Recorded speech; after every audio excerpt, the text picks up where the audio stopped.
Top quality और consistent performance के लिए सिर्फ सिल्वर पंप नाम याद रखना। ಈ ಮಧ್ಯೆ ಎಲ್ಒಸಿಯಲ್ಲಿ ಪದೇ ಪದೇ ಭಾರತವನ್ನ ಪಾಕಿಸ್ತಾನ ಕೆಣಕ್ತಾ ಇರುವಂತಹ ಘಟನೆ ನಡೀತಾ ಇದೆ. ಕುಪ್ವಾರ, ಬಾರಾಮುಲ್ಲಾ, ಪೂಂಚ್ನಲ್ಲಿ ಪಾಕ್ನಿಂದ ಫೈರಿಂಗ್ ನಡೀತಾ ಇದೆ. 8ನೇ ದಿನವೂ ಕೂಡ ಕದನ ವಿರಾಮವನ್ನ ಪಾಕಿಸ್ತಾನ ಉಲ್ಲಂಘಿಸಿದೆ.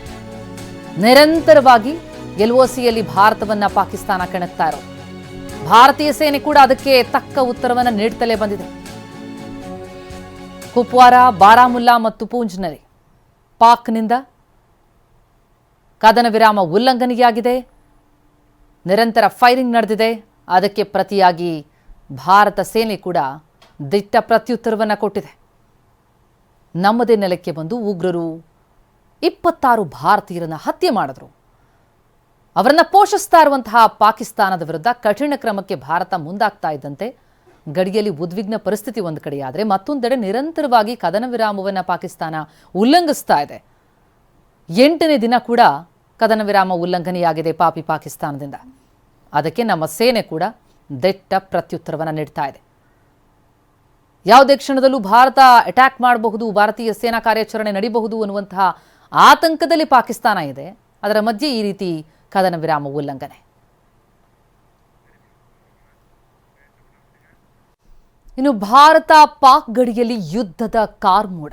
ಭಾರತದ ಜೊತೆ ಅಮೆರಿಕದ ರಕ್ಷಣಾ ಕಾರ್ಯದರ್ಶಿ ಚರ್ಚೆ ನಡೆಸಿದರು. ರಾಜನಾಥ್ ಸಿಂಗ್ ಜೊತೆ ಪೀಟ್ ಹೆಗ್ಸೆತ್ ಮಾತುಕತೆಯನ್ನು ನಡೆಸಿದ್ದಾರೆ. ಅಮೆರಿಕದ ರಕ್ಷಣಾ ಕಾರ್ಯದರ್ಶಿ ಪೀಟ್ ಹೆಗ್ಸೆತ್ ಉಗ್ರರ ಕೃತ್ಯದ ಬಗ್ಗೆ ವಿವರಿಸಿದ್ರು. ರಾಜನಾಥ್ ಸಿಂಗ್ 26 ಜನರ ಸಾವಿಗೆ ಸಂತಾಪ ಸೂಚಿಸಿದೆ ಅಮೆರಿಕ. ಉಗ್ರರ ವಿರುದ್ಧ ಹೋರಾಟಕ್ಕೆ ನಮ್ಮ ಬೆಂಬಲ ಇದೆ ಎಂದಿದ್ದಾರೆ. ಅಮೆರಿಕದ ರಕ್ಷಣಾ ಕಾರ್ಯದರ್ಶಿ ಪೀಟ್ ಹೆಗ್ಸೆತ್ ಟ್ವೀಟ್ ಮಾಡಿದ್ದಾರೆ. ಭಾರತಕ್ಕೆ ಬೆಂಬಲವನ್ನು ಸೂಚಿಸಿದೆ ವಿಶ್ವದ ದೊಡ್ಡಣ್ಣ. ರಕ್ಷಣಾ ಸಚಿವರೊಂದಿಗೆ ಮಾತುಕತೆಯನ್ನ ನಡೆಸಿದ್ರು ಅಮೆರಿಕದ ರಕ್ಷಣಾ ಕಾರ್ಯದರ್ಶಿ ಪೀಟ್ ಹೆಗ್ಸೆತ್. ಆದದ್ದೇನು ಅನ್ನೋದನ್ನ ವಿವರಿಸಿದ್ದಾರೆ ರಾಜನಾಥ್ ಸಿಂಗ್. ಅದರ ಬೆನ್ನಲ್ಲೇ ಭಾರತಕ್ಕೆ ತಮ್ಮ ಬೆಂಬಲವನ್ನು ಅಮೆರಿಕ ಸೂಚಿಸಿದ್ದು ಟ್ವೀಟ್ ಕೂಡ ಮಾಡಿದ್ದಾರೆ ಪೀಟ್ ಹೆಗ್ಸೆತ್. ಡಿಫೆನ್ಸ್ ಮಿನಿಸ್ಟರ್ ಜೊತೆ ಮಾತನಾಡದೆ ಮೃತರಿಗೆ ಸಂತಾಪವನ್ನು ಸೂಚಿಸುತ್ತೇವೆ, ಭಾರತದೊಂದಿಗೆ ನಾವಿದ್ದೇವೆ ಅಂತ